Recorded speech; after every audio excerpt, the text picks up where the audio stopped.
मेरे भाई सबसे पहले आप ये वीडियो देखें और वीडियो अच्छी लगे तो चैनल को सब्सक्राइब करो और वीडियो को लाइक करो और एक दूसरे के पास शेयर करो।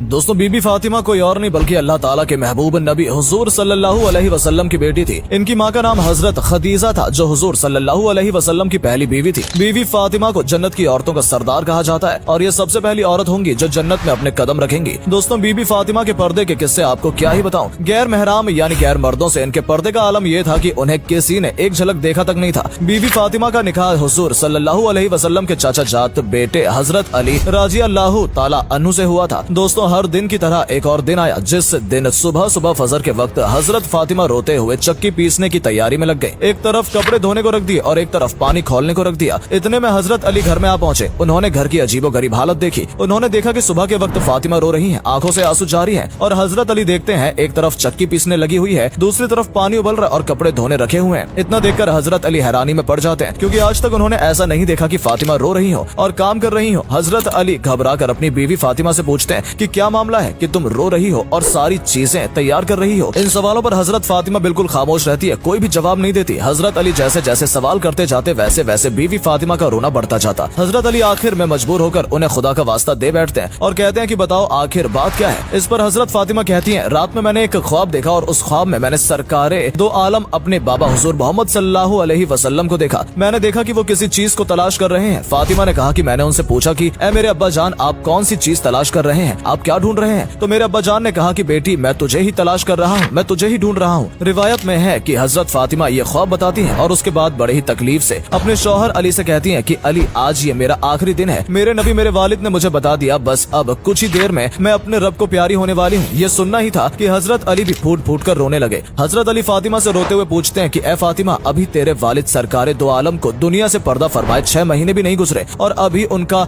गम ही सीने पर भारी है। तू ही बता कि तेरे जाने का बोझ मैं कैसे उठाऊंगा, मैं कैसे बर्दाश्त कर पाऊंगा तेरा गम। हजरत फातिमा ने कहा कि ए अली, जैसे तुमने वालिद हजरत मोहम्मद सल्लल्लाहु अलैहि वसल्लम की वफात पे सब्र कर लिया था, बस वैसे ही मेरे भी रुखसत होने पर खुद पे काबू कर लेना, वैसे ही सब्र कर लेना। दोस्तों, इसके बाद धीरे धीरे हजरत फातिमा की तबीयत और बिगड़ने लगी। उन्हें बुखार चढ़ने लगा। वो चक्की पीस रही थी तो हजरत अली ने उनका हाथ पकड़ लिया और कहा कि बस करो, आज तुम्हारा आखिरी दिन है, तुम हम सबको छोड़कर दुनिया से पर्दा करने वाली हो। ये चक्की पीसने, ये कपड़ा धोने, ये पानी गर्म करना, ये सब तकलीफ क्यों उठा रही हो? इस पे फातिमा रोने लगती है और कहती है कि मुझे तुम्हारा भी हक अदा करना है और मुझे मेरे बेटे हसन और हुसैन का भी हक अदा करना है। मैं दुनिया से चली जाऊंगी तो मैं चाहती हूँ कि मैं अपने आखिरी काम करते जाऊँ, मैं चक्की पीस कर जाऊँ, कपड़े धुल कर जाऊँ, अपने बच्चों को नहला कर जाऊँ, ताकि मेरे इंतकाल के बाद तुम्हें किसी के सामने हाथ न फैलाने पड़े। रियावत में है कि हजरत अली फातिमा को खड़ा करते हैं और दोनों रो रहे होते हैं। इतने में दोनों बच्चे हसन और हुसैन आ जाते हैं। मेरे दोस्तों, जरा सोचो उस माँ बाप पर क्या गुजर रही होगी जैसे इस बात का पहले से पता है कि ये उसके सामने उसके बच्चे की आखिरी झलक है। अब आज के बाद वो अपने बच्चों को दोबारा न देख सकेगी। हजरत फातिमा अपने दोनों बच्चों को सीने से लगा लेती है। हजरत अली को रोता देख, हजरत फातिमा को रोता देख उन दोनों बच्चों को रहा नहीं गया और वो भी रोने लगे। रोते हुए दोनों बच्चों ने अपनी माँ से पूछा कि आप क्यों रो रही हैं। अपने अब्बा को रोता देख उनसे भी पूछा कि आप क्यों रो रहे हैं। अली ने कोई जवाब नहीं दिया, फातिमा ने भी कोई जवाब नहीं दिया। बस फातिमा ने अपने दोनों बच्चों को इशारा किया कि तुम दोनों मेरे वालिद अपने नाना हुजूर मोहम्मद सल्लल्लाहु अलैहि वसल्लम के कब्र पर ले जाओ। ये सुनते ही फौरन दोनों बच्चों ने माँ की बातों का मान रखा और कब्र पे चले गए। दोस्तों, जैसे ही वो मासूम और हकीकत से अनजान बच्चे अपनी माँ को छोड़कर कब्र पे पहुंचे, जैसे ही कब्र पे जाकर खड़े हुए, कब्र के अंदर से मेरे नबी की आवाज उनके कानों में पड़ गई। नबी ने कहा कि ऐ मेरे नवासों, तुम अपनी माँ के पास चले जाओ। मेरे पास तो तुम बाद में भी आ सकते हो, लेकिन आज आखिरी दिन है, इसके बाद तुम्हें अपनी माँ का चेहरा नजर नहीं आएगा। ये सुनना ही था कि दोनों मासूम बच्चे रोते हुए दौड़ते दौड़ते घर पर आ पहुंचे और देखा कि माँ भी रो रही है, बाप भी रो रहा है, तो सीधे आकर माँ को गले लगा लेते हैं। धीरे धीरे वक्त गुजर कर शाम को आ पहुंचा। हजरत फातिमा का बुखार और बढ़ जाता और अब उन्हें एहसास होने लगा था कि अब उनका वक्त बिल्कुल करीब है। हजरत फातिमा का बुखार अपने जोर पर था, बिस्तर पर लेटी हुई थी। तब वो अपने शौहर हजरत अली राजी अल्लाह ताला अन्हु को करीब में बैठाती हैं और कहती हैं कि मैं 3 बातें तुम्हारे सामने रखती हूँ। पहली बात, वो हजरत अली से कहती हैं कि मुझे मालूम नहीं कि तुम्हारे निकाह में आने के बाद मेरी वजह से तुम्हें कितनी तकलीफें हुई हैं, तुम्हें कितनी ही मुश्किलों का सामना करना पड़ा होगा। वो अपने शौहर से दरख्वास्त करती हैं कि अल्लाह के वास्ते मुझे मेरी वफात से पहले माफ कर दे, ताकि कयामत के वक्त मुझे मेरे नबी के सामने रुस्वा न होना पड़े, मुझे मेरे वालिद के सामने जलील न होना पड़े। इस पर अली की चीखें निकली और रोते हुए फातिमा के सर पे हाथ फेरा कि तू गम मत कर, तू नबी की बेटी बेटी है और माफी तो मुझे मांगनी चाहिए कि मैं तेरा हक अदा नहीं कर सका। अली एक लंबी सांस लेते हैं और फिर कहते हैं कि मुझे मालूम है कि जब से तुम मेरे निकाह में आई हो तुम्हें 2 वक्त की रोटी भी नसीब नहीं हुई है। इतने में हजरत फातिमा अपनी दूसरी बात बोल पड़ती हैं कि ऐ मेरे शौहर, मेरे बाद तुम्हें जिस भी औरत से निकाह करना हो कर लेना। उसके बाद अपने प्यारे बच्चों की तरफ निगाह करके कहती हैं कि अली चाहे जिससे निकाह करना, लेकिन एक रात मेरे बच्चों के साथ भी गुजारना, क्योंकि ये अभी बहुत छोटे और मासूम हैं। ये अपना अच्छा बुरा वक्त नहीं समझ सकते। जब ये बालिग हो जाएं तो उन्हें अल्लाह के हवाले कर देना। अब तीसरी बात दोस्तों बीबी फातिमा की ये थी कि हजरत फातिमा फरमाती हैं, ऐ मेरे शौहर अली, जब मेरा इंतकाल हो जाए तो किसी को न बुलाना। इस बात पे हजरत अली हैरान होकर पूछने लगते हैं कि फातिमा आखिर ऐसा क्यों? मैं नबी की बेटी के जनाजे में आखिर क्यों किसी को न बुलाऊं? तब हजरत फातिमा रोने लगती हैं और कहती हैं कि मेरे नबी ने मुझसे कहा था कि बेटी पर्दे में रहना। मैंने अपने वालिद की बात को पूरा कर लिया। पूरी जिंदगी में किसी मर्द ने मेरे बदन को नहीं देखा और अली मैं चाहती हूँ कि मेरे मरने के बाद कोई मेरे बदन को ना देखे। इसके बाद जहरा फातिमा ने बस कुछ आखिरी अल्फाज अपनी जबान से बयान किए। उन्होंने कहा कि ऐ अली, आज मैंने रोजा रखा है। तो हजरत अली ने जब वजह पूछी तो फातिमा ने फरमाया कि मेरे वालिद और अल्लाह के नबी ने ख्वाब में मुझसे कहा था कि बेटी सहरी अली के दस्तरखान पे कर लेना और इंशाअल्लाह इफ्तार यहाँ मेरे दस्तरखान पर होगा। बस ये जुमला कहते ही कलमा पढ़ते हुए हजरत जहरा फातिमा जन्नत की औरतों की सरदार दुनिया से पर्दा कर लेती है। जैसे कि फातिमा ने कहा था कि रात में मेरा जनाजा उठेगा ताकि किसी को पता न चले, तो हजरत अली अपने बेटों के साथ और हजरत अबूजर दिफारी रजी अल्लाह ताला अन्हु के कंधा दिया। ये हजरत अबूजर वो था जिसे अल्लाह ने खासकर कंधा देने के लिए भेजा था। दोस्तों हजरत फातिमा के आखिरी पल हम सबके लिए सबक था। दोस्तों जब फातिमा को कब्र के अंदर उतारा जाने लगा तो हजरत अबूजार से हसन, हुसैन और